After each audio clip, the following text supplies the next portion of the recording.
7. I'm gonna move 8 over there. There's something wrong with 7. I think it's that equipment in there. Check mic 1. So, check 1, 2, yeah, 7. Matter of fact, what I'm gonna do is. Check I'm gonna mic put 2. Here, put 7 here. I'm gonna swap 7 and 8 over here. So that. Check mic 3. Right there. Check mic 4.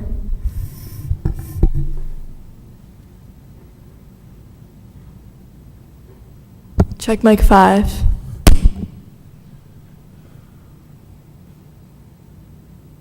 Check mic 6.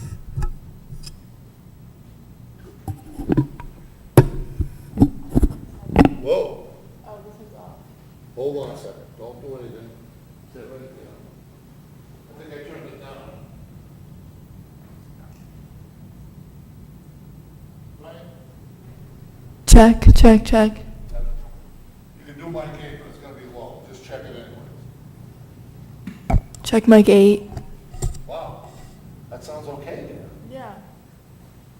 Uh, Check mic 9. all packages. All right. PDDs are red. Check mic 10. Check mic 11.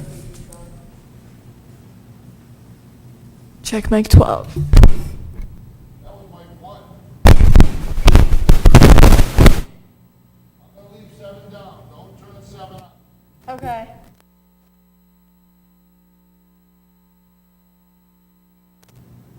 Go check that mic. Which one? Wireless, did you check it?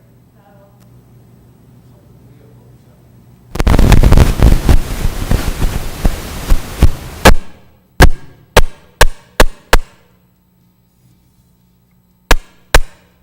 Check.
How you doing? Hey.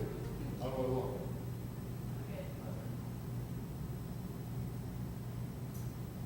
Oh, I don't care.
had the stuff on this for.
So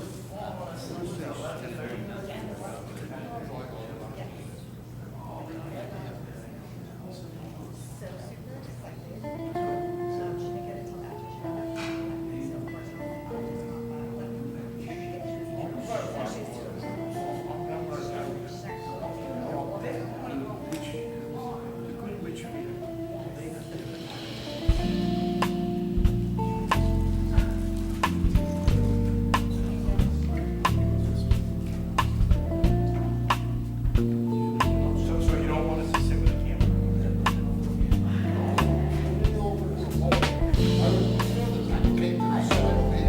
That side is basically, when somebody comes to speak, and these seats are taken there.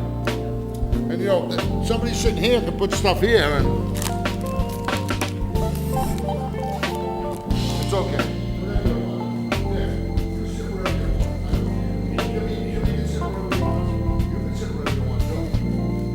We're gonna make sure we put an HD camera on you.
So Freddie lost his phone yesterday. Yeah, he left boxes, he left it on the side of the truck.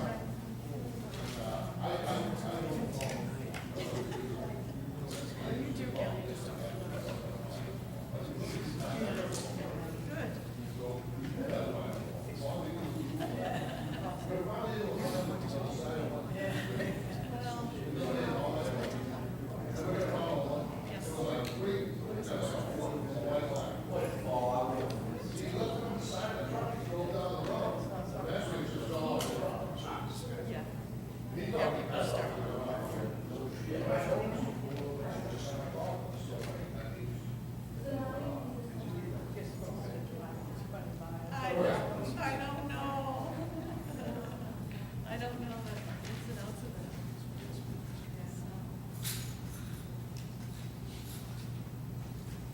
Anyway. It's good to see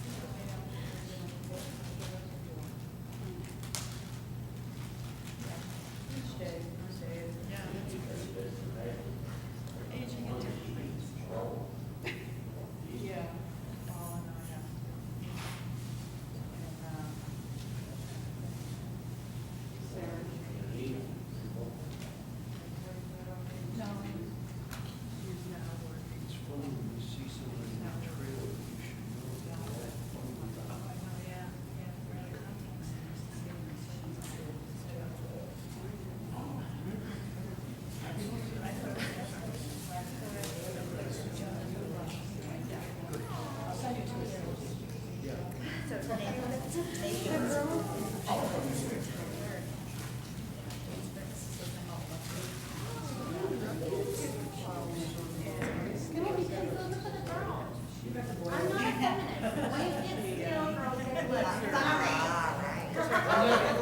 There was a glitter option? I identify as the one. See my coat? Oh. You didn't know. Listen, you can't wear that anymore. Pretty soon, I'm gonna have to wear it. Yeah, how you doing? You okay? Yep. Just gonna take it slow. Oh, is that yours? You want to jail? No, I'm gonna sit over here. Okay. Yeah, fine. I bought it, it was only $89. No, subcommittee's not allowed. I bought it through.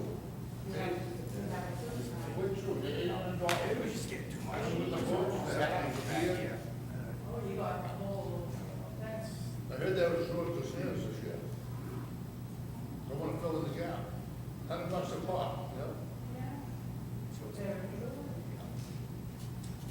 Are we almost ready?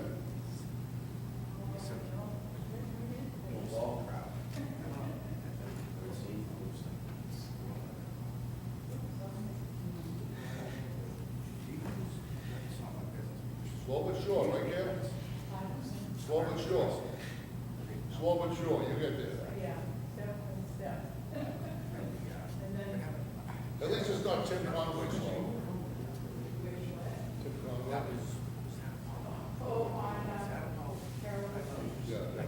yeah. Once you get down a little further.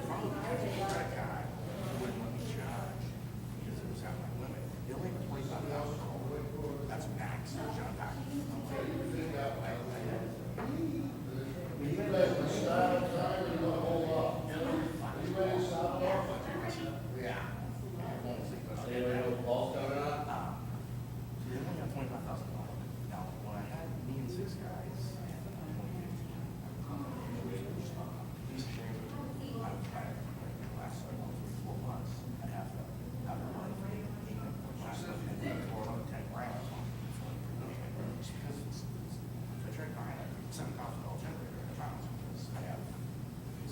It hasn't closed yet, but I still have it, so this was so much, so long story, I called.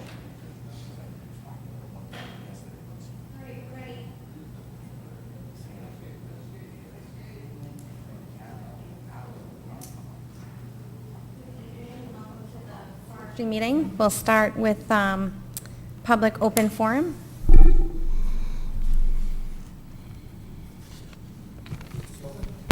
Yep, public open forum. Yeah, it's open to the yep. public.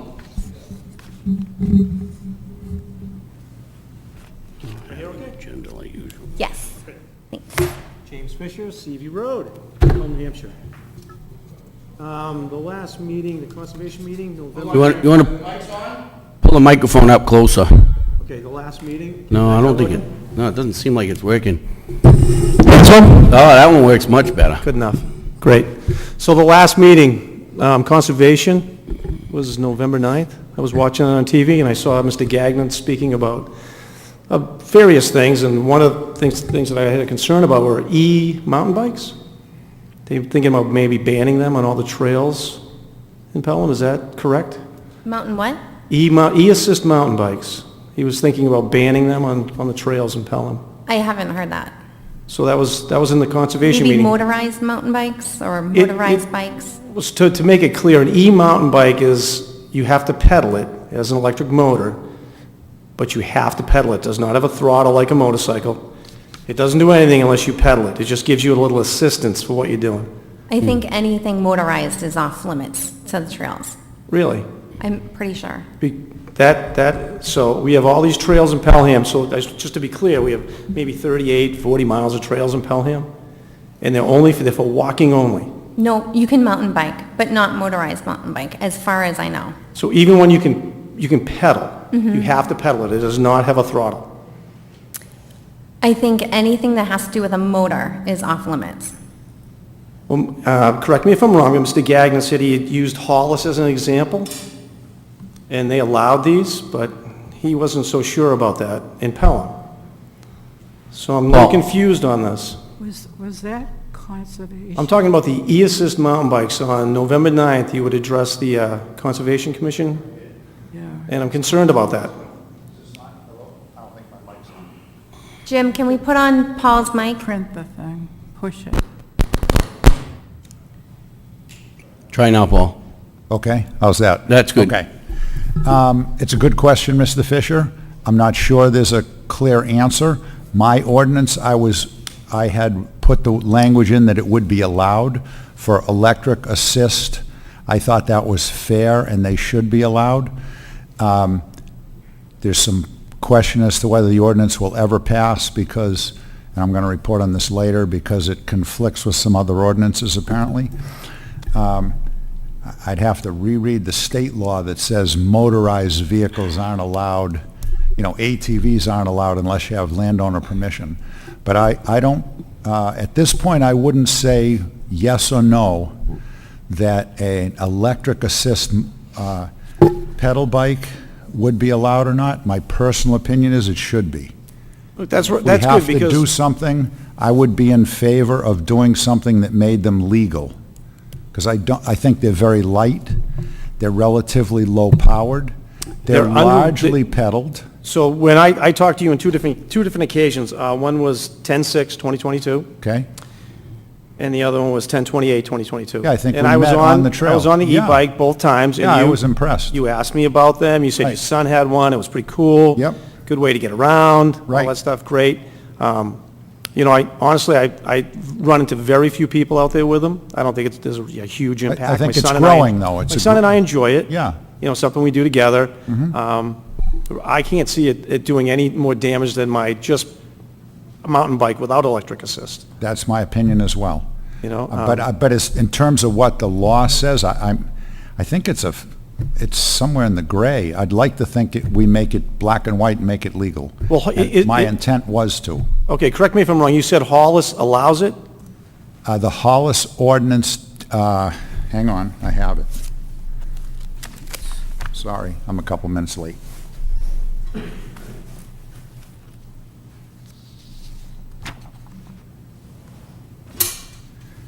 I think I modified the Hollis ordinance to add electric assist. I don't think the Hollis ordinance said Okay, electric I wasn't assist. clear on that. I just listened to that meeting at one time, and just Well, want I to make sure I'm threw saying a the lot right of thing. information out that day. Here's the Hollis ordinance. Town of Hollis, New Hampshire Board of Selectmen ordinance.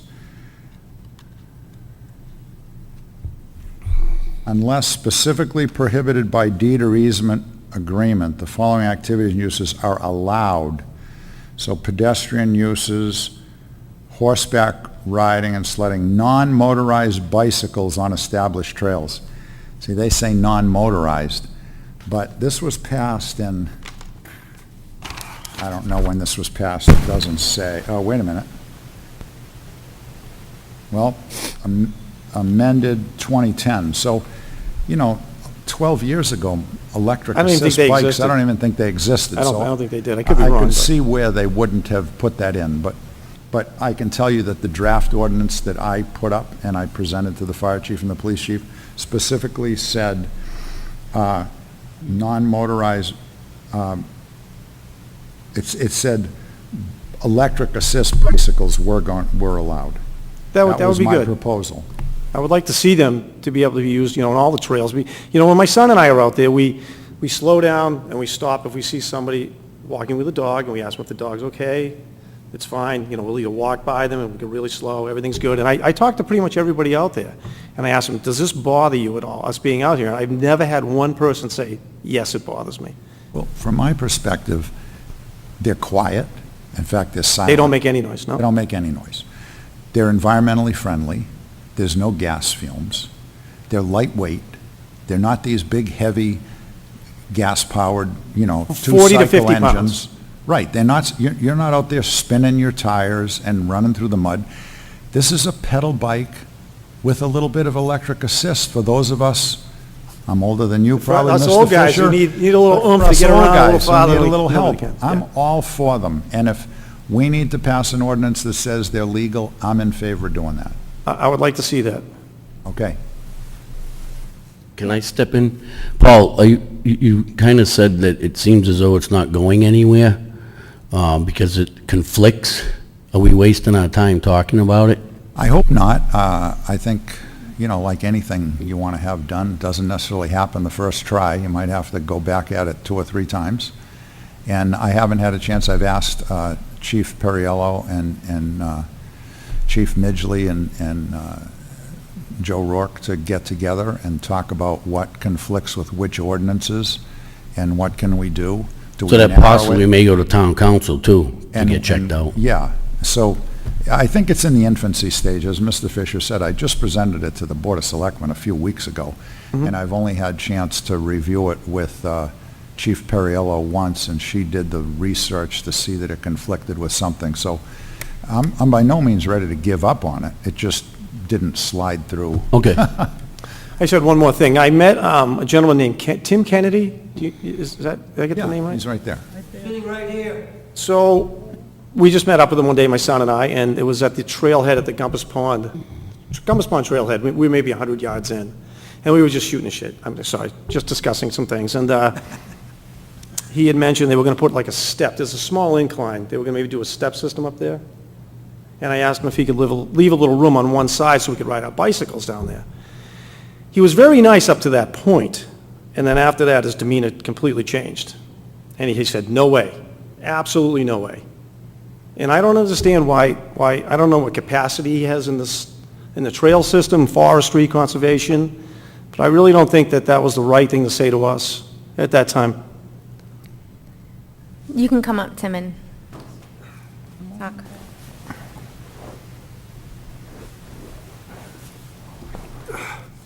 After you mentioned it to me, I did go home and put a lot of thought into it, and we will try to see what we can do so that mountain bikes will not have as difficult a time in the water bar system that we're putting in. So, at least to let you know. All right, because there are a few areas out there that have these step systems, I guess it's the water bar, what you're talking about, for keeping it safe, I guess, water runoff and so on. It's difficult on the bicycle, we have to get off, and it'd be nice if we could just have a little, small section, 2 feet wide, that's all we need, if that, So one side or the other.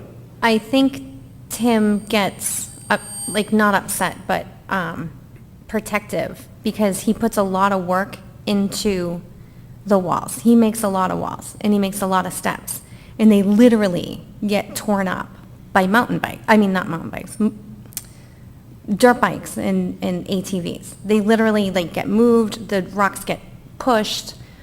He has to go back and fix them, and they continuously get ruined every single time. So when you leave a little bit of a space for a mountain bike to get through, you're leaving space, even more space, for dirt bikes and stuff to get through. So like he said, he's gonna figure out, he's done it for horses, he does an excellent job, unbelievable job, but when you put your heart and soul into things, and then you go back the next week and it's completely ruined, it kind of, because you leave the space, for people, and it gets totally, I think that's why at first he was defensive about that, and then he said, he went home and thought about it. So I believe Tim when he says he's gonna figure out a solution. But if you have certain spots that are important for you, you could email them to me or Tim, and you can work with him and tell him exactly where, things that are important to him, and he can see. Okay. Yeah. There are a lot of other blockages out there also. On the trailhead at Compass Pond, there's maybe a foot wide, that's it, to get in. There's a gate, but walking, there's a big boulder next to the gate. You have about 1 foot to get through. It's a little difficult to get through with a bicycle even. Even if you had, say, an electric wheelchair with tracks, you wouldn't be able to get in and access any of these trails from that point. And all throughout that entire trail system, there are boulders everywhere blocking these trails off. You can't get snowmobiles through. Almost impossible to get a bicycle through. I talk to people out there with horses, they have a hard time with it. It's just, things are getting really, really blocked off out there, and it's just for one, it seems like it's just for one category, walking only. Just walking only. You leave everybody else out. And I just got my tax bill the other day. And I pay a lot of money in taxes in this town. And it goes to these trails, it goes to this conservation land. And I'd like to be able to utilize it, as would other people. So let me challenge you on that one. I was out there with the with the fire department. I saw you that day. They're right, we met with a UTV. We drove almost every trail in Compass, with the exception of the Blue Trail, and there was only one spot where the firemen asked us to move boulders. That's on the Blue Trail, right when you leave the Heinz Lane parking lot, you go up the hill, and right after you leave the parking lot, you go up the hill, the Blue Trail cuts off to the right, and then there's some boulders. We're going to move those. So there were boulders where Tower Hill Road met with the Red Trail. Those have been moved. There was also a rope there, too. Somebody had kept putting a rope up, and that's dangerous. But that has since been taken down. That's been taken down. So when you say there are boulders all over the place. There are. There's one place on one trail where there are boulders. No. Okay, That's- where are that's the incorrect. others? If you go over where the beaver dam is, if you come in from Gumpus Pond You're Trailhead, right, there's another one there. But that's there's one, not two- Compass, that's Spalding, well, okay. I'm sorry, Mr. Fisher, I'm splitting hairs, and that's not right. Cutler Spalding is what I would have called that, and I know right what you mean, and there's a set there. if you come in from Gumpus Trailhead, Yep. you go maybe 50 yards in, there's a small trail to the right, we call it a single track, there's 2 bridges. Yep, that's the and some blue beaver trail. dam. There's, Yep. after you Yep. get through the second bridge, Yeah. there's a set of boulders, and then there's a couple more of them out with it, where it meets another trail. There's a set of boulders out there. The fire chief the fireman did not ask us to move those because there's such a short distance between those and the bridge that you can't pass with a UTV, that he didn't see a benefit to us moving those. So I give you, you're correct. There's 2 sets, and then if you want to include Cutler Spalding, there may be 3 sets. But that trail, you can get through where the beaver hut is. They just actually put a nice little walking area there, because their beavers have built it up. You can get to Hudson through that trail. That was Tim With who did that. snowmobiles. Yeah. And now that has been, you can't access any of those trails in Hudson with snowmobiles. Yeah, you can. The whole idea is to go down the red trail to get to Hudson. You didn't get to Hudson by coming down the blue trail to the erratics, glacial erratics. I can go over that little beaver dam, and there's a trail that goes right to Hudson. And then I can access everything in the Musquash, power lines, with the That old was Channel never a 50 towers. snowmobile trail, though. That's not even a trail in our system. We don't even have that GPS. That was just that's a trail that somebody else made that we're not, and you can't get across, now you have to go across the ice on the Well, beaver when dam. that freezes, snowmobile season, you can get across it. And I've ridden across that since I've been riding snowmobiles, late 60s. Yeah. So, I mean, it's been open that long, and now it's closed. And I know you like the snowmobiles, they don't do any damage. I don't see why we couldn't maybe open that up. Maybe if we have to close it in the springtime, whatever you have to do to make you feel comfortable about it, but we should be able to access Well, we're trying to that. get away from these boulders that you have to open in the spring, close in the fall. We're trying to either get rid of them forever or put a gate in so that then they can be opened and closed without any cost. But okay, even if I agreed with you, there's three sets. Okay, I just have one more question. When you did the repairs on the road, with Spalding Hill Road where the beaver dam is? Yes. Were there any permits pulled? Were there any type of wetland delineation? No. Was anything done? Is there a reason for that? Well, my feeling was this was a Class 6 road that had became a Class A trail. We were repairing the damage that had been done by off-road vehicles and ATVs over the years.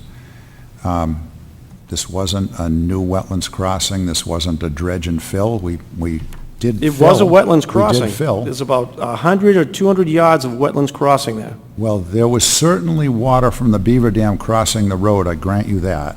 And it's dry now, but wait until we have a... It was dry when we did the work, too. Perhaps we should have, and if DES said we should have, I would file an after-the-fact trail permit. I didn't think it was needed because we were upgrading, we were repairing an existing trail. It wasn't like we were making something new. This was a Class 6 road that had been there for years. It became a Class A trail. We repaired it. If we were at fault, let me just say, though, we had this discussion at this meeting. Nobody told me I needed permits. I walked it with Selectman Croto. I don't see him here. I walked it with Selectman Croto, and we were measuring out how many yards of gravel we were going to need, and I didn't remember him telling me that. We had the highway department go down, because we were hoping they would do it. They didn't tell me we needed permits. Bob started the project. I don't know what your plan was, Bob. You went in there with equipment, and you had a load of gravel before you threw up your hands, and I took over. Were you going to pull permits? No, because of the fact that it wouldn't have been done that way. It was going to be like a French drain setup where you had the big stones going all the way across. Doesn't matter. And then You the still material. covered a wet, to And his then, point, you still I mean, want to cross a that's the way I was wetland. going to do it, but I didn't, as soon as we saw the beginning of it and put that first load down for a test load, it was rather obvious it's going to take a lot more material, and that's why it went where it went. That's why you went what? That's why it went where it went, meaning I knew it was gonna take a lot more material after we put the first load down and spread it and said, whoa, this isn't going anywhere. Now, mind you, that was way up that was before the gate. Right. On Spalding Hill. But if we needed a permit for culverts, you would have needed a permit for what you were planning to do. So you didn't pull permits either.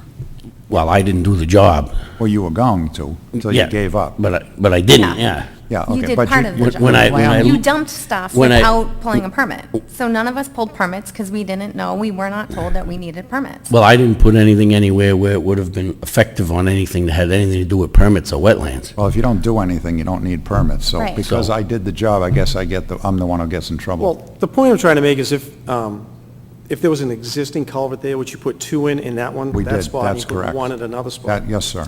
There were existing culverts, I think you could probably repair that, but where there were no culverts whatsoever, you just went in and put culverts in. Now, if somebody, say I was going to build a house, and I had a little wetland crossing, I had to come in front of the board, you would probably ask me to have a site walk. You would probably want me to have it surveyed, do some wetland studies. You'd make me spend a lot of money to do that. What Paul's saying is, he did do a site walk, and he did a site walk with No, the I understand people what he that said. I were understand involved, exactly what he said. And nobody told us that we had to do that. And So this was we ex- did not know was that we had to do existing. that. But there was no existing culvert.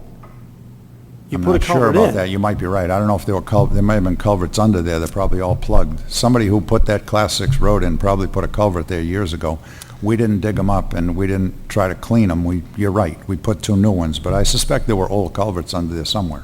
Well, I can tell you. It was stone, I- like a stone type system Could have back in been. the I day. don't know. And the reason why we did this is because the fire chief couldn't get vehicles out there if there was another No, I fire. totally understand So that. we're trying to make it safe for everybody. Right, So but- the fire chief didn't tell us we needed permits. Nobody told us we needed permits. Everybody was on board and hurrah. And then we do I it. understand all of that. Right. But me as a private citizen in Pelham, if Right. I wanted to do that, you would make me get a permit. You I would- wouldn't make you get a permit. If I came, there have been many cases where people have come in front of this board, Forestry and Conservation, doing the same thing, where you've had site walks, soil analysis, everything. I disagree respectfully.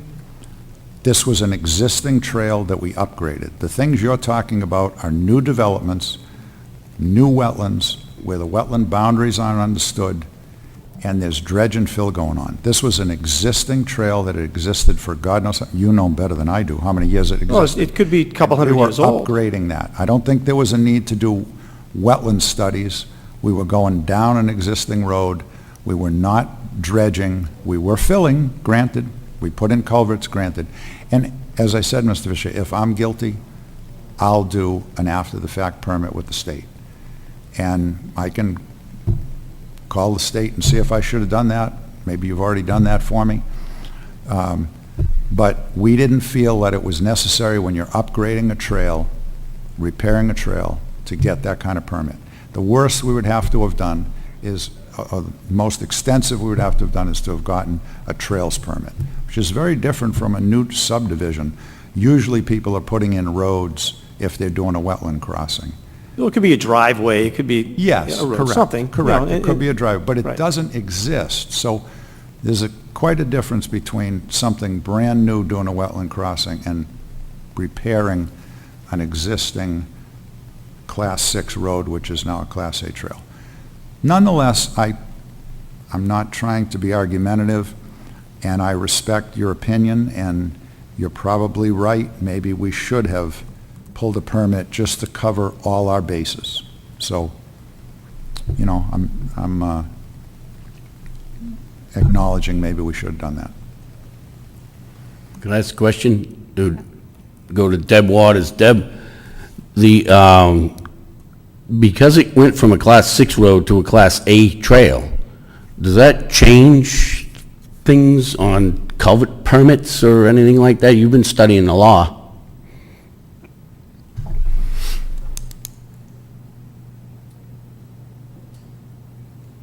Because it's a is this on? Yep, you got it. Okay. Because it's a designated trail, the permit for the Wetlands Bureau is a trails permit.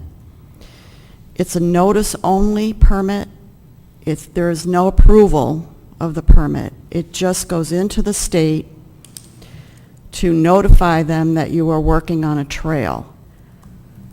There is an existing culvert out there which was plugged, my guess is by the beavers. So they could, because if you look at that area, and if you look at the old maps, it looks like there was a stream there. Where this is where you're talking about, Paul, where you did all the improvements on the drainage.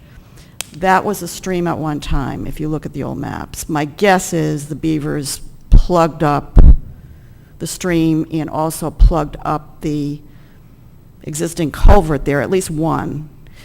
Because if you look on the other side of the road, you see where the culvert is, there's nothing coming through. If you go over to the other side where the beaver dam is, it looks as if the beavers took over and just plugged that thing. And I don't think you could ever clean it anyway, because it's just, you'd have to take down the dam.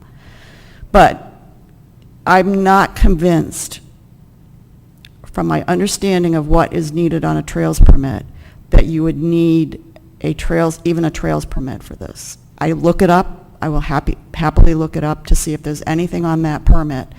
But it's a permit by notice. All you do is file $25 into the state and say, we're working on a trail, and that's it. Thank you. Yes, Tim?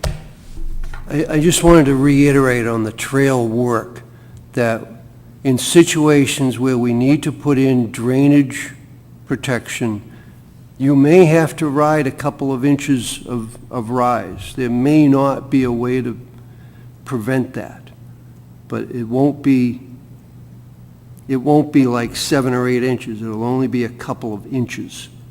So we'll do the best we can.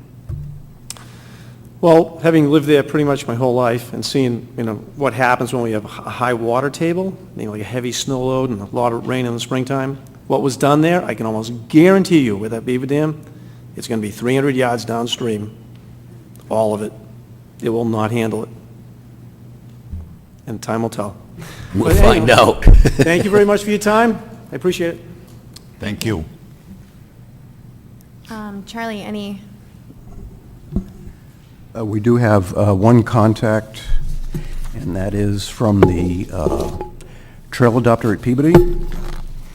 He let me know that there was a large volume of trash at the trailhead.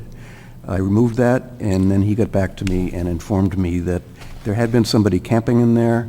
The police alerted them to move, put out their fire and move, and that's probably where the trash came from. Mm-hmm. So the trash is gone, and hopefully the source is gone as well. Okay. Did they have like a fire and stuff? They had a campfire, a tent, and were accumulating trash. Wow. So they were there for a while? Apparently so. It looked like enough trash for several months' worth. Wow. So you took care of the trash? Yeah. Thank you. All right. So we're going to go ahead with Paul, ordinance to make the target practice illegal in town forests. Okay, well, I already covered a little bit of this. As Mr. Fisher said, and as some of you may know, I made a presentation to the Board of Selectmen after doing some research. But let me back up. There was a forest fire in the Cutlass Spalding Conservation Area that burnt about 30-some-odd acres. It was started by target practice. After the fire happened, I met with Chief Rourke. He was chief of police at the time, and I said, gee, what happened to the people who were doing the target practice? Because we don't allow target practice. He says, Paul, there's no ordinance for target practice. He says, we can go tell them it says that on your sign, but there's no ordinance backing it, so if they tell us to go pound sand, we have to walk away. That was a year and a half ago at least. And so it didn't percolate to the top of my list. Recently, I think a few months ago, we asked Jason to bring it to the select board, and his response was he didn't get a very good reception. So I thought, well, let me do a little research. So Deb helped me with some things. John Radigan, the town attorney, helped me. And it was actually Attorney Radigan who came up with the Hollis ordinance. And it was more than I had started on. I had started on an ordinance just to say target practice is not allowed. The Hollis ordinance, what I liked about it was it wasn't just what you're not allowed to do, it's what you are allowed to do. And it was basically repeating what our sign says, that you can hike, that you can hunt, that you can ride bicycles, that you can do geocaching, that you can ride horses, that you can ride snowmobiles. All those things are listed in here as things that you can do. And then it does list the things that you can't do. Vehicle access is not allowed, construction, you can't build anything, you can't camp, to Charlie's point, you can't camp and you can't have fires, and you can't have fireworks, and you can't litter, and you can't remove trees or plants unless it's done by the town forester. So it goes through all that and has motorized vehicles, and it has the discharge of firearms not allowed. And I thought, wow, wouldn't this be much more comprehensive to have something that's kind of soup to nuts, says what you can do and what you can't do, rather than just one ordinance on target practice. So I took this I brought all this to the select board, and at the end of my presentation, I said, well, you can tell me to go crawl back under the rock I came out of, or you can let me go ahead and I'll pursue this, and I'll edit this Hollis ordinance, and I'll present it to Conservation, Parks and Rec, Forestry Committee, Police Chief, and Fire Chief. And we'll see what response I get. I got a very positive response from Parks and Rec. Brian Johnson said this is exactly what his rule signs say. His signs are a little different than ours, but they basically say the same thing. He liked it. I presented it to the Conservation Commission. They liked it. I didn't ask for detailed editing. Just generally speaking, do I have a green light or a red light here? I hadn't presented it to this group yet. I presented it to Chief Perriello, and I'm appreciative of the fact that she said she would take on the task of seeing if it conflicted with any prior ordinances. And then she sent me an email and said it did conflict with prior ordinances, and we were going to have to work out those conflicts. I have not had a chance to meet with her again. I don't know how bad the conflicts are. I don't know what we need to do next. I will keep working it. That's the best I can say at this point. I'm not ready to back off and go just for an ordinance on target practice. I'd like to still do the Hollis ordinance. It may mean we have to set up a subcommittee. Maybe we got to get a policeman, a fireman, somebody from forestry, somebody from conservation. I don't know what we have to do. I really don't know. But at some point, I will keep working it. I think the easiest thing, Paul, is to keep it extremely simple. But I think the key thing to make it strong is the fines. Well, that was something that I liked what Chief Perriello suggested, because I'm not a fan of the Hollis ordinance in that, and she's the one who really pointed this out and educated me on this. For penalties, it says, any person to be determined, I'm sorry, let me try reading in English. Any person determined to be violating this ordinance shall be subject to such penalties as the court shall impose, blah, blah, blah. And Chief Perriello said, geez, we don't want to bring everybody to court before we can, give them a $50 fine or something. We ought to have a fine penalty, to your point, Bob. And maybe, first offense, it's $100, and second offense, it's, I don't know, pick a number, $200, and third offense, we go to court, or something like that.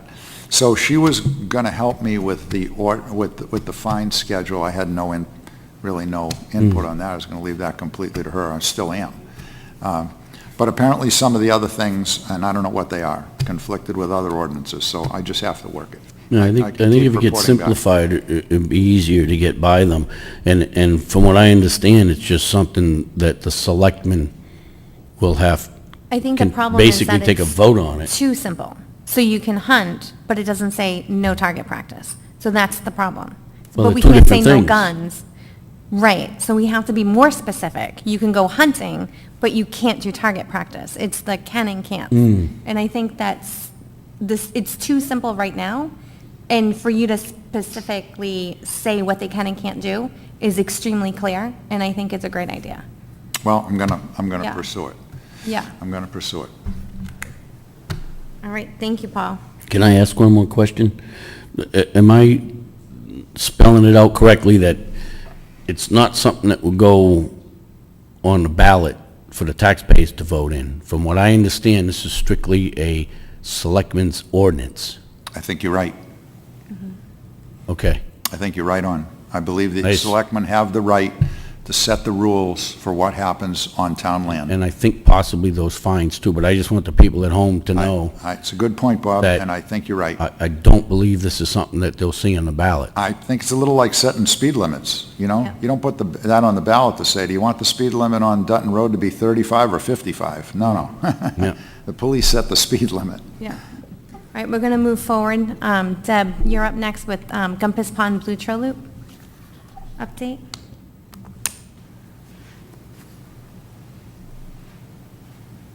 Oh, yes, and Tim. Yes. Dragged me in. Yeah, I dragged you.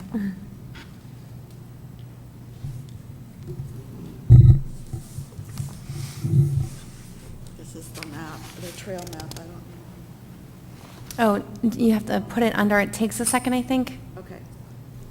Touch it. There we it go. goes. Okay.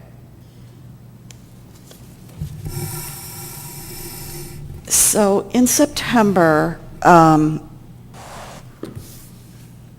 Tim, myself, and Doreen Passler and Sarah Landry of the Senior Center walked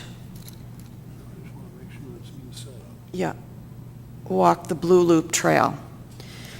And they pointed out had some good suggestions for us. They loved the trail. They thought that it would be perfectly acceptable for the senior level. It might be categorized more as an easy to a medium difficulty.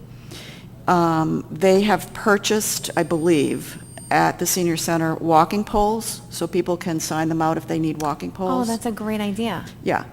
And we talked about, just when we discussed the Blue Trail, just some cautionary suggestions for folks to consider, and that is, wearing a sturdy shoe, using hiking poles. And part of our proposal is so that people can use it and have some extra benches there for resting.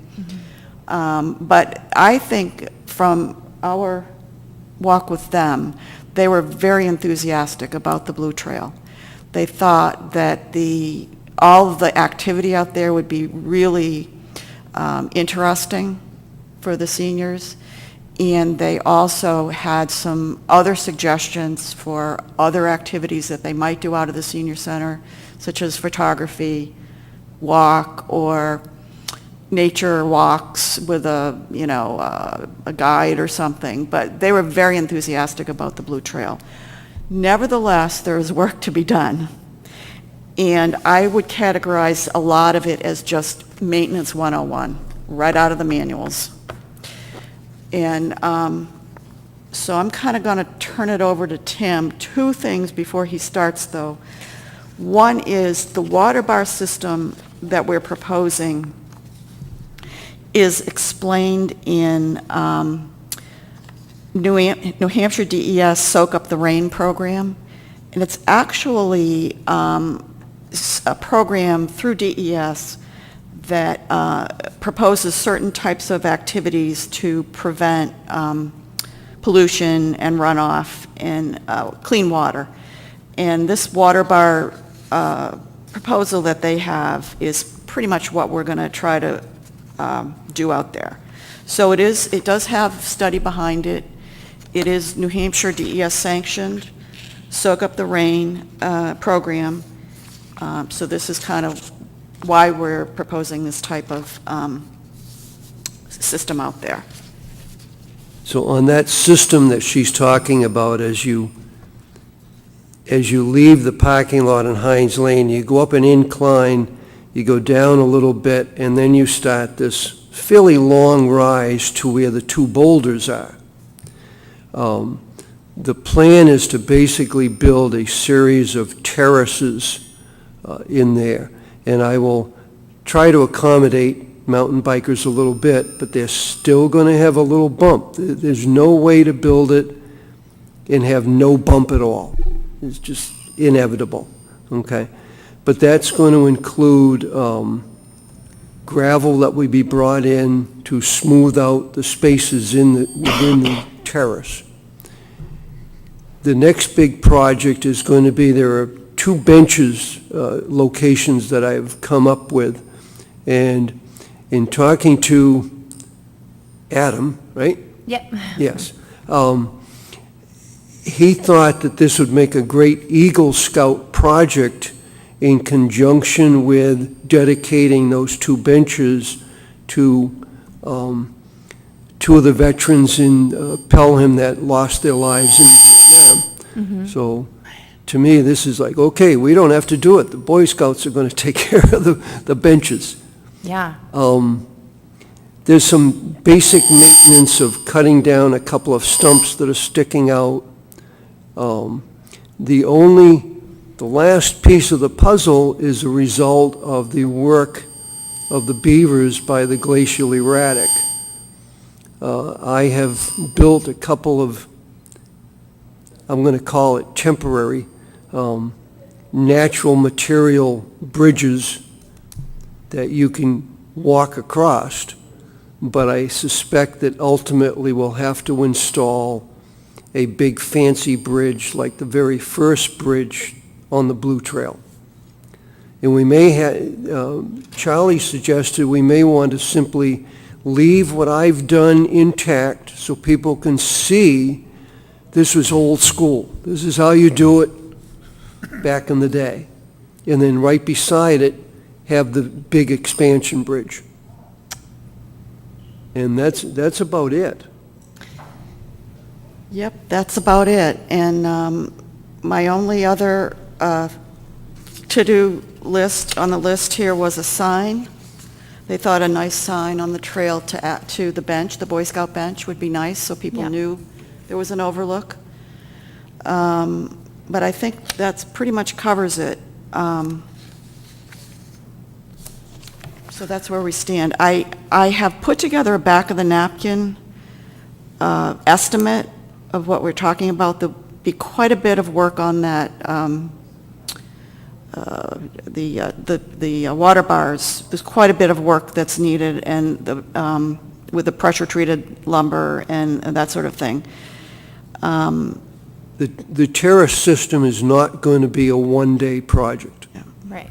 It will be a multi-day, and I'd like to say that I'll have a small army of people to help me. Right. Well, especially if you guys are getting the scouts involved. Yeah. Yeah. Yeah. The only other side note I wanted to mention, due to some prior comments and discussions, the bridge system that I just built, I did not cut anything down. Right. Trees that I used were all trees that the beavers had cut down. Right. The base logs, which are fairly hefty, were carried in from the parking lot. So no trees were cut down. I just wanted to make sure everybody is aware of that. I think that sounds great. I love the idea of dedicating it to the soldiers. Yeah, I really think that's fantastic, and it's really pulling together. Yeah. As I said, there's a lot going to be involved in this, but it's all needed because the erosion has really done its thing out there. Yeah. I remember when this road was put in, this section of Blue Trail was actually the logging road that went to the landing for the early successional habitat. I remember when that was put in and what it looked like, and it is very beat up now and needs those water bars if that trail is going to last, really. These water bars are going to really stabilize that area. It's going to be great for more stable walking. That surface is going to stabilize more, and I think it's going to be a good investment to fix up that trail. I also want to remind folks that as we move along with this age-friendly work, we're focusing on maybe the senior age group, but also you've got 2,000 children that reside in Pelham. And children sometimes need a trail that's not so daunting. So the work that we're doing also can be helpful to the smaller children of us in the world, and that would be helpful for them as well. Yeah, well, I know that the Cub Scouts go out there a lot, and they watch the beavers, and they see the turtles in the spring, and, you know, all that kind of stuff, so, yeah. A lot of kids do utilize it already, and it's great to even bring more. Yeah, especially for small children that Yeah. may not be able to maneuver on a big hike, that, you know, this is good for families. Yeah. We'll have, once the 2 benches are installed, we'll have 3 sitting benches, well, actually 4, because there's a little one up top here. Oh, 4 that's right. spots or 3 good spots for viewing, and then a resting bench Yep. on one section of that Blue Trail. Yeah. So hopefully, with this work, it'll And that really pull this resting- area together. That resting bench, I think, was from Dan, that was a scout, an Eagle Scout project, right? Yes, it was. Yeah, yeah, Yeah, you're right. yeah. Yeah. Awesome. I love that. So when we get closer to the spring, I will send you a list, a materials list. Okay. But I don't want to do it now and get all, you know, bogged down in that, because we don't know what the prices are going to be in the spring. Yeah, you guys will just get together, make one up, and Yeah. send it out. Okay. Yeah. Perfect. Thank you, guys. Okay. I think I've got Woolman to do. All right. Woven rare plant, is that you? Yes. So, back in the spring when we were working on the work at Woolven, I remembered that there was a rare plant out there. There's actually 3 at the time of acquisition in the year 2000. And that was one of the reasons why this particular conservation area was attractive to the town. It had many other features, but also there was these 3 rare species, rare to threatened, I would say mostly threatened. But anyway, this particular plant I remember very vividly seeing when I was out there. And so I checked on it in the spring, and I noticed quite a few of the plants were gone. I'm not sure the exact reason, but there was a fairly good section of the plant still there. I discussed it with New Hampshire Heritage Bureau to report it in, and they sent out a volunteer who GPSed the location, counted the plants, and measured the area. And the report back was that there's a couple hundred still out there. So I also discussed with New Hampshire Heritage Bureau the fact that they were declining. And we came up with a little kind of an experiment to try to see if we could improve their habitat or extend their habitat a little bit to encourage them to grow more vigorously in the one area of this big patch.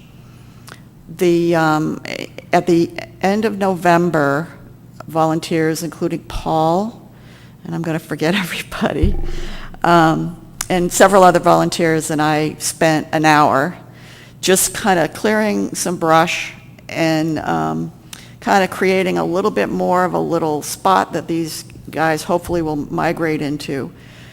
And we'll see what happens. It'll be an experiment, but that is the idea, is to try to take that area where the couple hundred plants are now growing, and hopefully they'll over time naturally extend into this new area, and we'll see what happens. But anyway, we're trying to give them a fighting chance, and we'll see what happens. But there was no cost involved, just volunteer work, and like I said, we'll monitor it and kind of see where we go from there. Thank you. Okay. Just to add to that, Deb harvested about a dozen seeds. Oh, wow. Each one was about the size of a piece of pepper or a piece of salt. I mean, you could hardly see them. And she planted them, so I'm sure she knows right where all 12 of them are, and she's going to see if they grow. We'll see if they come up. I'll report in. It's if Deb's they do. geocache. Yeah. Nice. Okay. Thank you, Deb. All right. The Moon Shadow Drive gate parking sign was taken care of by Nick. He sent everybody an email with the picture of it. Thank you, Nick. Do you have anything to say about it? No? Thank you, it looks great. And then, I think Ray's absent. Do you have any update, Nick, about the Moose Pond bench? Do you have an update, Bob? Yeah, he's in a convention that he had to go to, that, and then plus he's still on his 4th week of the knee surgery. He modified the thing, he's got the thing welded together where he's got to have it, you know, to secure it down and stuff. He's just afraid to hurt his knee. Okay, And, you know, if everybody's in a big rush, he could probably have somebody else do it. But other than that, you know, that's pretty much what he reported it. He's ready, but his So knee has to be good. yeah, so we don't want him, I know what it's like to get knee surgery, it stinks. So either we make a decision if somebody wants to take it over now and do it now before the ground freezes, or wait till spring. I'm happy to let Ray finish the job. and Okay, take so the we'll credit just for it. wait Yeah, and wait till spring, okay. Yeah, he championed this whole project. Let's let him finish it. yep, I agree. All right, so we'll table that. The warrant article to make the Kolekski Land of Town Forest update, I can't say it right.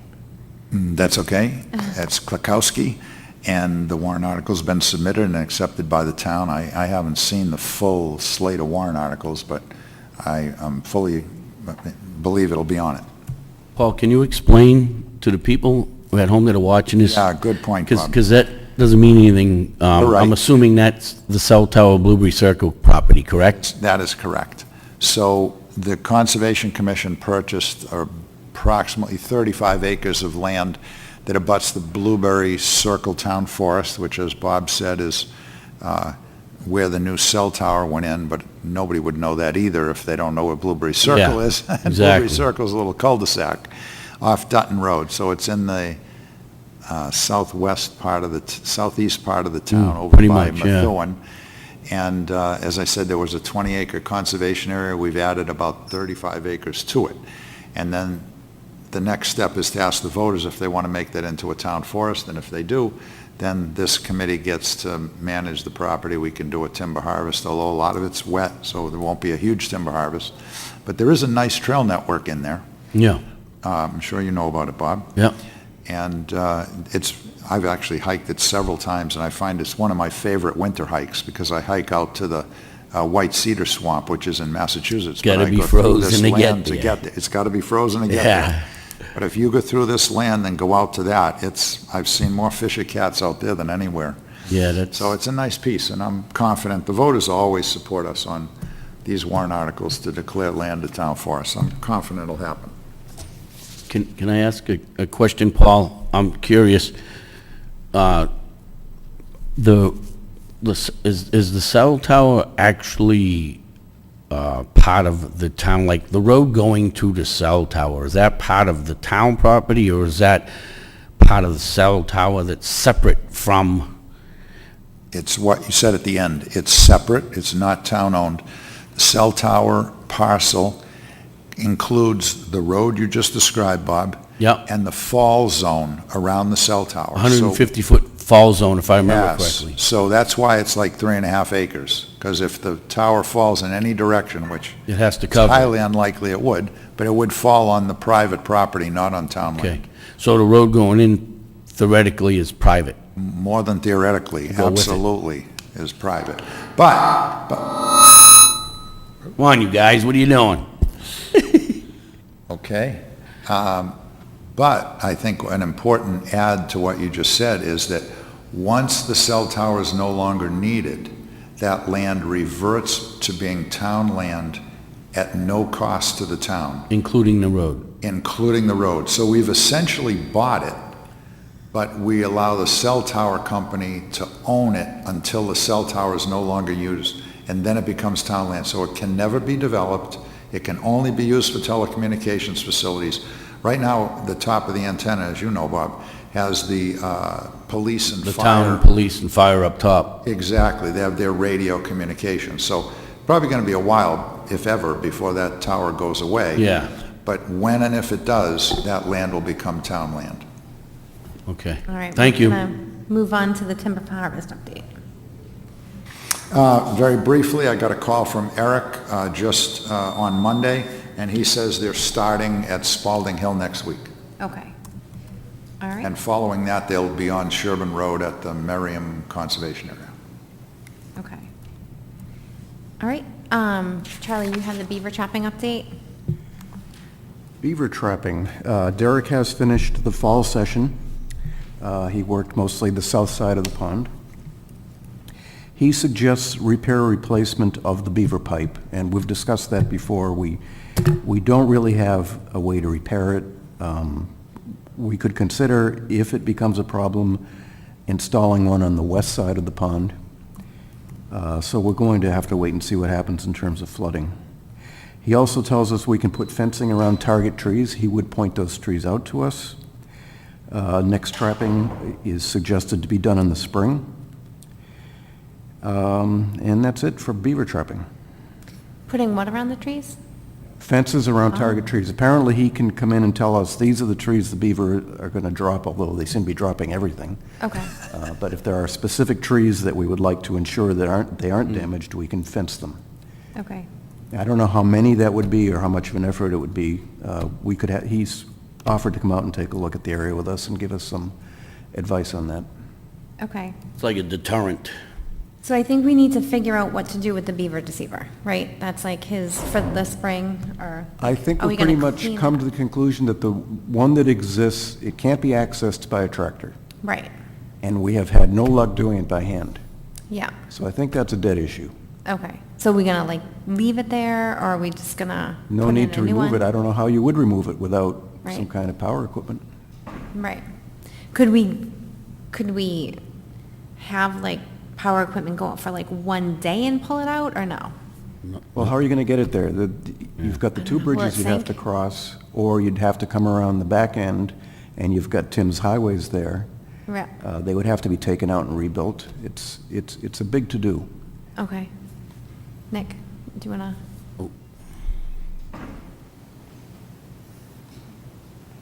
How are we doing, committee? I was just thinking that you were talking about the fencing. I don't know if it would even be allowed, but maybe we should reach out. Switch? Can you not hear? Can you hear me now? Yeah. I never been told that people couldn't hear me. Yeah, Should that's we? a fact. Should we make a comment to the dump, the transfer station, and people always throw away fencing? Why buy it when we can get it potentially for free? So I would say reach out to the highway department, the transfer station, and any local fence companies that, I mean, they're not paying Like much. scraps? Yeah, they're not paying much for steel right now, so I'm assuming it's gonna be chain link fencing, right? That he was, You so know- that they can't get in there? Question. I don't even know that, Nick. My assumption would be that most fencing that go under or over or around Well, can't go under a tree, otherwise the tree will fall down. fence. Under Fence. the fence to get to the tree. Like dig it down? Cause like if the beavers dig down, like when you do a garden and you dig the fence down? Chew it, right, from like a foot up, right? I mean, so I Yeah. would assume that if you look at how, like when they got a mini excavator around trees, they have this thing, it's kind of like snow fence with like, strapping on it. I don't know if you know what I'm talking about, right? So if they bump it, they Protect it. they don't mess up the bark. So I'm assuming, but never assume, that what he's talking about for fencing is putting like a chain link around the tree. So I guess that'd be the first step, find out what kind of fencing, and if it is transfer station or local fence companies that are throwing it away for, they're not making much, you know what I mean? I don't think the highway transfer station's making much on steel. It's not. That's a So good maybe the idea, first step fencing. is to get Derek out there to give us some input on what type of fence, Yep. where, how much. Yep, absolutely. But it hit my head, so, okay. Sounds good. Yep. just want to bring up that we have dealt with this issue before. I don't know if you remember, Paul, several years back, where there were trees that were threatening Sherburne Road because the beavers were in Merriam Cutter, and they were taking down trees, and we were afraid they were going to take trees down that were going to fall across Sherburne Road. And having had experience with this personally, because a lake property that I once owned, we had beavers taking down all our trees when we were on a peninsula, and what we did was chicken wire fencing. And I believe Brian Zahn used chicken wire fencing and stakes around the trees to prevent those trees from falling, from the beavers chewing them and falling on. So I don't know that chain link fencing is, that seems kind of hefty and big, but as long as it's wire and they can't chew through it, it doesn't have to be anything super extensive, just wrapping, giving a little space around the tree for the tree to grow and wrapping it. And if they with can't get the trees down, then they leave, right? Right, it worked very well on our property, and it obviously worked well on Sherburne Road. So that's, I don't know if it's still there, I'm assuming those, whatever he put in, I haven't ever gone and looked, but just a suggestion. Thank you, Chris. Mary? All right. Yeah. Oh, go ahead, Bob. Charlie, does that ever get dry? Which Where the section we beaver talking? deceiver is, right where that thing is that you gotta work on? Not Do you since think I've it would lived ever go dry? Not since. Like I've some lived here. year? We've had a very dry summer, and it didn't It even never go got below there. the level of the pipe. It was still Yeah. buried. Okay. Because I was gonna say, that's the only time you're gonna be able to get at it if, The discussion about fencing just brought something up. I forget who asked me, but somebody suggested to me, might have been Ken Stanvik, why do we have all this fencing along Sherburne Road? It looks so ugly, and you guys try to put a path in between the fence and the wetlands. And so I actually got a hold of the town engineer, Steve Keach, and he contacted the state, and they said that we were free to take that fence down if we wanted to.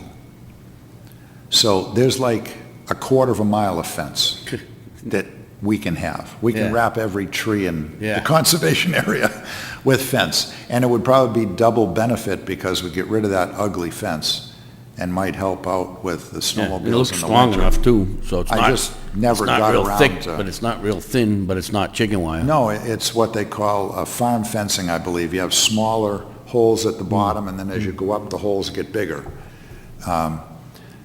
So we've got more fencing than we're ever going to know what to do with. And if somebody wants a Boy Scout project, how about taking all the fence down along Sherburne Road and pulling out all those posts? Anyway, I throw that out there. I'm not ready to tackle that project myself yet. No, it's all a good idea. That's all good, yeah. Maybe like, we can think about it more like February, March, and like I don't know, make a plan with Derek or. At least we have the okay to do it. Yeah, It's exactly. been there for God knows how many years, so another year or two isn't going to make a big difference. Yeah, sounds good. All right, so the trail update, a trail adopter update. Charlie and Linda have been working on getting more trail adopters for each area. That way, the trails will be walked more, there'll be more people.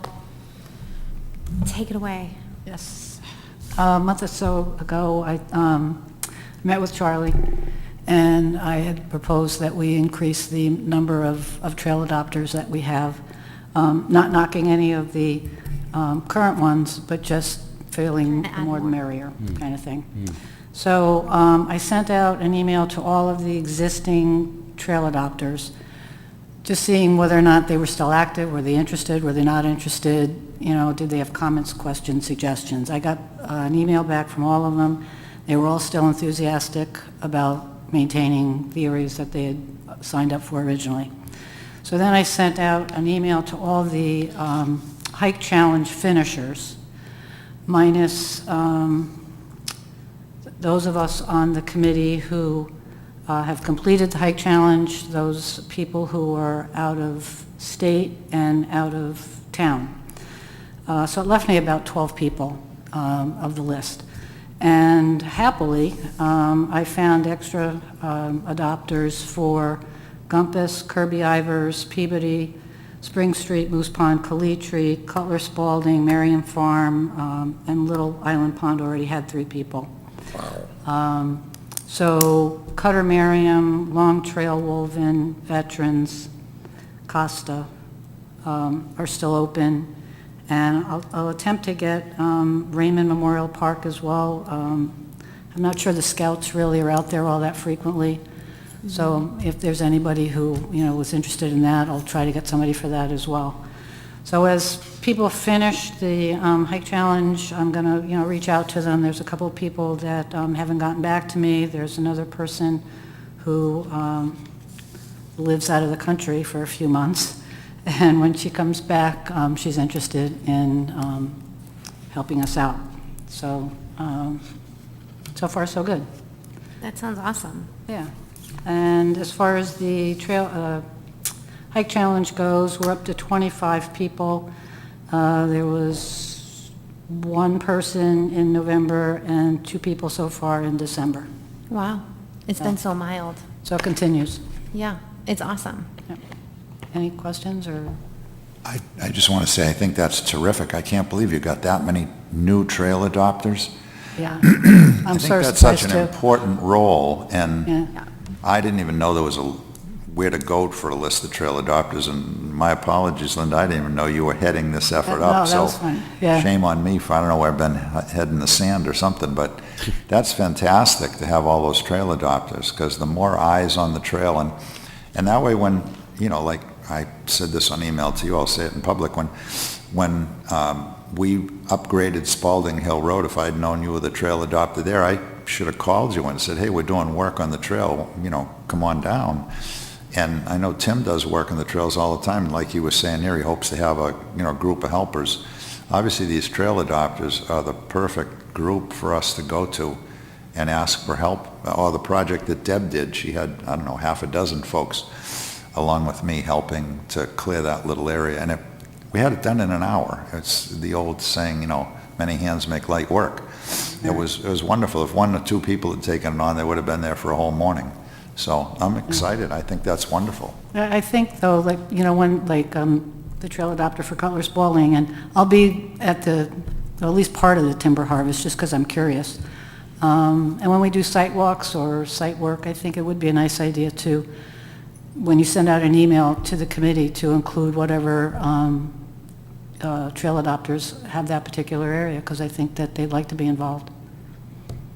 Yeah, and maybe like you've said before, maybe we can have an email of all of the adopters, and we can just email them an invitation to come to the meetings. We've done it in the past, but it was most of them on the list were on this table. Remember? But now that we have the new people, maybe it'll encourage them to come to the meetings. And I don't know if you want me to send the list to the committee. I can send the list of trail or adopters to everybody. if he has it, he can do it. I'm fine with that. So in the, well, you don't have town email, right? No. Oh, okay.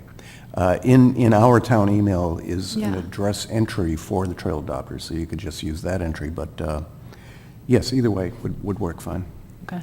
Yeah, All right, because I take care of remember it. we tried doing it a couple times, but most of the people were in this room. Yeah. But now that it's expanded, Yeah. Yeah, if I can't get more people, maybe I would include an article in the local paper that comes out monthly. Okay. I'm just a little leery, if we get a ton of people, do you have 3 or 4 trail adopters per area? I'm not sure how you want to go with that, so. But Yeah. right now, I'm happy with what we have, so. Yeah, no, that's Continue. great. Yeah. Yeah.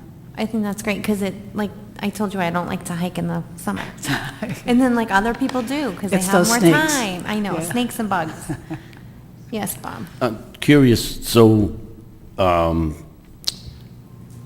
keep in touch with him, are you gonna use your personal email of some sort, and then just that That's way, what I've been using, yeah, they Yeah, I was gonna contact say, me. somehow or another, you gotta keep that communications open. And like I said, I just found out that there's 2 different email situations here.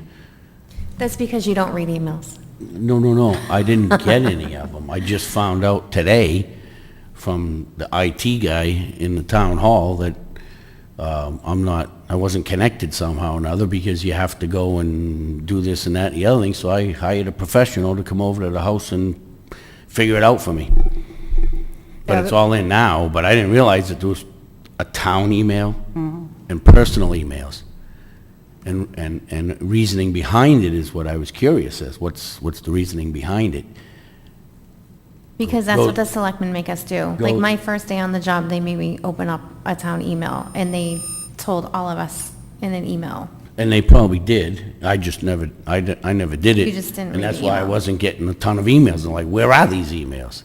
All right, I mean, we're I get gonna, hardly any of them. So you got a source and a way to keep. Yeah, through the hike challenge, I give out my personal email, and that's how I communicate with them back All and right, forth. good. So you're all set then as Yeah. far as communicating I with am. them? Okay, Um, thank you. yes, Tim.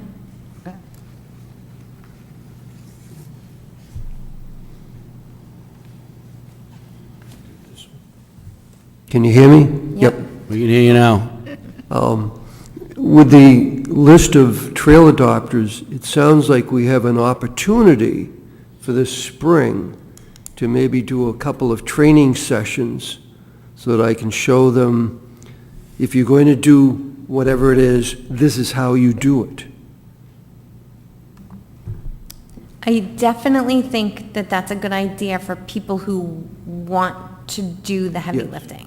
But there's also people that we just want to walk through the trails and report back. So Okay. they probably wouldn't be, like, we'd rather have more people than just a few people but people who do want to do the trails, like, do the heavy lifting, help with bridges, help with cutting high branches for the horses, because I never knew that until you told me. You have lots of great ideas. It might be a good idea to have the people that all they're going to do is walk through, Yeah. attend a training session, so Just that... to keep an eye So out. that we can point out to them what they should be looking for, That's a good idea. okay? Yeah, that's a good idea. Like, what to report back about. Yeah. Yeah, Plus the people that want to actually do work, we can show them, this is how you do the work. okay. Okay. That's a great idea. So would you be running those sessions, like, in the spring? Like, what's the best time to run those sessions, and would you volunteer to do that? Somebody else schedule it, I'll be there to do it. Okay. Okay. Just Sounds- not on a Saturday morning, because I have to work, Okay. That sounds great. okay? Sounds great. Thank you, Tim. Thank you, Linda. Is Jason still here? Does he want to talk about the OHRV committee? Or should we have Bob do it? I don't know if he's out in the hall. Jason, are you in the hall? He may have gotten a call. I think he probably got a call. As far as I know, there's nothing. I haven't been to any meetings. I haven't heard of any meetings. I haven't seen of any activity. So, there he is. He can tell you. It's been quiet. Hello. The OHIV committee has not had a meeting since September. The last time that anything came to fruition with that, I believe it went to the Conservation Committee, and they had a discussion over an area that the committee was interested in at that time. Since then, we haven't moved forward with anything. Okay. Thank you. Can I ask a question, Jason? Yes. Has the committee considered any land that wasn't town land? So, for example, Fish and Game owns, I don't know, 400 acres or something. No, I know it sounds crazy, right? They're doing target practice and want guys on ATVs. I'm not trying to suggest something stupid, but 400 acres is a lot of land. I mean, we were looking at a piece of 85 acres. I don't know, can Fish and Game carve off 150 acres out of their 400 and make that an activity that maybe gets managed by Fish and Game? Like, they do a very good job managing the safety of target practice. Maybe they could manage the safety of an OHRV committee. Another thought would be there's still some big pieces in town that are privately owned. Now, I don't know whether the private residents would be up for this. I don't know if I should throw out names or not, but there's over 100 acres on Burns Road owned by somebody named Lamar. I don't know if that gentleman would be interested in having OHRVs on his property. I just don't know, but I was just saying, perhaps if the OHRV committee looked even, I know you've looked at the town land, and there might be some opportunities beyond that. I had a list of pieces. I know of a 65, Lamar is 110 acres. The Neskis own 75 acres. Courier's got 90 acres. Pelham Fish and Game, I mentioned. So there's several big pieces of land that are not owned by the town. I'm just throwing it out there as an idea. Yeah, no, those are all interesting points. We haven't explored that, so that's something we'll take into consideration moving forward. So thank you for that.